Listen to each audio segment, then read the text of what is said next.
Bonjour et bienvenue sur cette nouvelle vidéo où là on va passer donc à une analyse d'un processus de changement à partir de l'analyse systémique. Donc on va voir un petit peu comment on peut faire ça.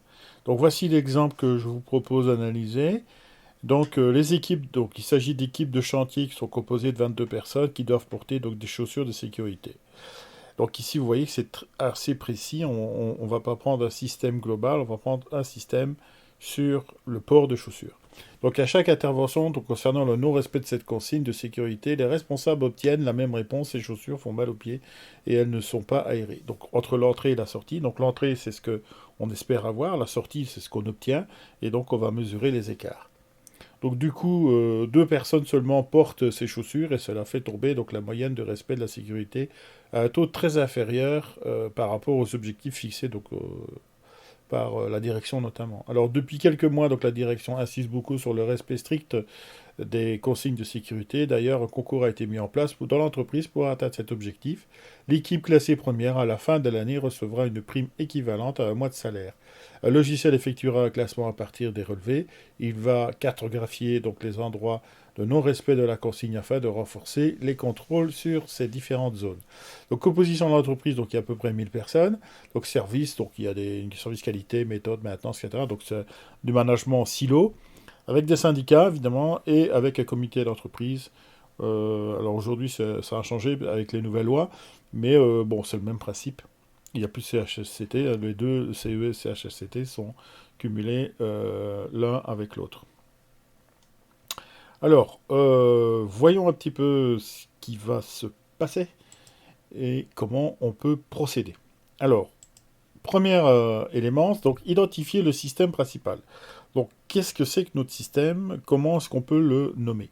Donc, quel est l'objet de mon analyse en tant que développeur? Constater les vérifications du port de chaussures de sécurité. D'accord? Donc, moi, je veux savoir comment on peut observer le port des chaussures de sécurité. Donc, identifier la fonction d'existence du système. Donc, ici, donc, c'est mesure. Donc, je veux savoir si les gens portent ou pas des chaussures de sécurité. Donc, le système analysé, c'est-à-dire le port de chaussures par les ouvriers, existe par le fait qu'il y a un objectif du respect des règles de sécurité. Donc ici, on peut justifier l'existence, en fait, elle est imposée en quelque sorte, ici, la fonction d'existence. Donc ici, c'est le port de ces fameuses chaussures. Alors 3, donc identifier la limite du système. On avait vu que tous les systèmes ont des limites et parfois un petit peu nébuleuses. Alors de façon arbitraire, donc les limites de notre analyse correspondent aux équipes de chantier qui doivent porter ce type de chaussures. Donc les gens qui sont dans la partie administrative ne sont pas concernés. Donc, de fait, hein, donc arbitrairement.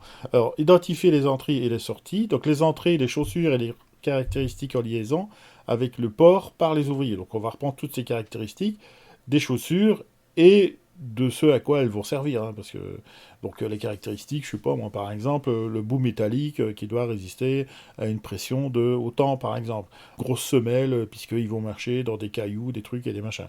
Voilà, donc ça dépendra un petit peu du processus lui-même. Donc il faudra rechercher des informations complémentaires. Donc sortie, conséquence de la transformation, par la fonction d'existence, entrée-sortie, donc les ouvriers portent les chaussures de sécurité. Donc là, est-ce qu'il les porte ou est-ce qu'il les porte pas? Donc il faudra déterminer un système capteur hein, d'information pour les renvoyer évidemment en entrée et au système évaluateur. Alors la procédure ici, donc ici on a bien une fonction d'existence porter les chaussures de sécurité. Le système se limite à l'atelier géré par le chef d'équipe.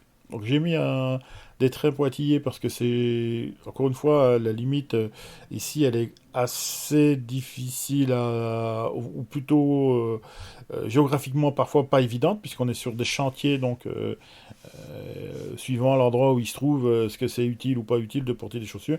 Donc voilà, c'est encore des éléments qui peuvent être discutables. Alors, on aura donc en élément d'entrée des chaussures et les salariés. Donc ça, ce sont les éléments d'entrée.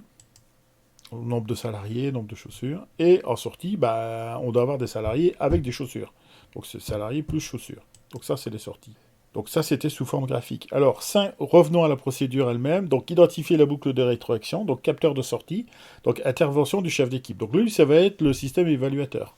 le système capteur, pardon. C'est-à-dire que c'est lui qui va compter le nombre de personnes, il va faire des relevés inopinés sur les différentes personnes, voir s'ils ont bien porté les chaussures qu'on leur a demandé de porter. Donc consigne respect des règles de sécurité, article du règlement intérieur en matière de sécurité, etc. Donc là, on peut argumenter, savoir pourquoi on utilise cette variable-là, puisque en fait, elle est imposée par un règlement.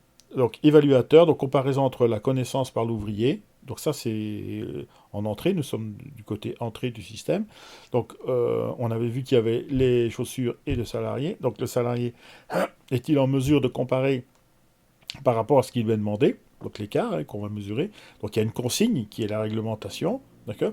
Le système capteur, pardon, encore une fois, qui va venir comptabiliser, et le salarié qui doit apprécier si il les porte ou il les porte pas, et c'est ça l'entrée numéro 1 qu'on avait vu dans le schéma de base, où il peut y avoir une certaine variabilité. Alors remarquons que dans notre analyse, le rôle du pilote coïncide avec celui du chef d'équipe, donc celui qui va piloter en fait l'opération. Alors attention, le contrôle réalisé par le pilote s'appuie toujours sur un référentiel et non pas sur les aspects subjectifs du pilote. Donc ici, dans le système capteur, donc en sortie, donc la mesure, elle doit être effectuée de manière factuelle. Hein, on ne doit pas laisser une opinion, une impression, une sensibilité d'une personne. Ou tous les cas, on va essayer de la limiter vraiment à son minimum. Alors j'ai repris cet exemple-là parce que là, on est typiquement dans un cadre de changement. Et dans le changement, on va étudier le comportement des individus. Et donc, par conséquent, on va s'apercevoir qu'il est très compliqué de situer un comportement d'individu. Donc, on n'aura que des variables intermédiaires pour nous donner une idée de ce qui se passe réellement dans la tête des personnes.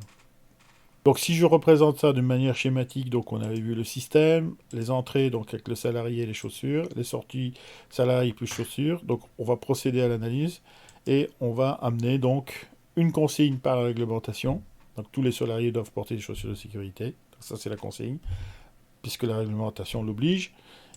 On aura un système capteur par l'agent de maîtrise qui va comptabiliser le nombre de personnes qui portent des chaussures, et on aura donc un système évaluateur qui lui va normalement réguler pour que en fait les gens portent des chaussures. Donc nombre de personnes qui portent des chaussures de sécurité, si ça ne correspond pas à ici donc si ça ne correspond pas à la consigne, donc si ce nombre-là ici ne correspond pas à la consigne qui est donnée ici, donc il faudra à ce moment-là réguler, donc apporter une action sur le système évaluateur de manière à ce que le nombre augmente en sortie. Donc si s'identifier, donc là on revient à la procédure normale, donc identifier le système complémentaire, donc rappel, influence d'un autre système sur le système principal. Donc on avait vu que dans la définition d'un système, il y avait les éléments principaux qu'on peut déterminer, puis tout un tas d'éléments qu'on ne sait pas exactement comment ils réagissent les uns par rapport aux autres. Alors par contre, quelquefois, lorsqu'on pousse l'analyse, on va créer en quelque sorte des limites et des nouveaux systèmes pour essayer de mieux comprendre un petit peu ce qui fonctionne ou pas dans le système principal. Donc les entrées des chaussures des ouvriers donc, dépendent d'autres systèmes comme les achats ou la motivation par exemple. Donc ça on peut les identifier relativement facilement. La motivation un petit peu plus compliquée, mais les achats, là on connaît. Alors identifier donc les systèmes asservis, donc ça ce sont des systèmes qui sont complètement dépendants.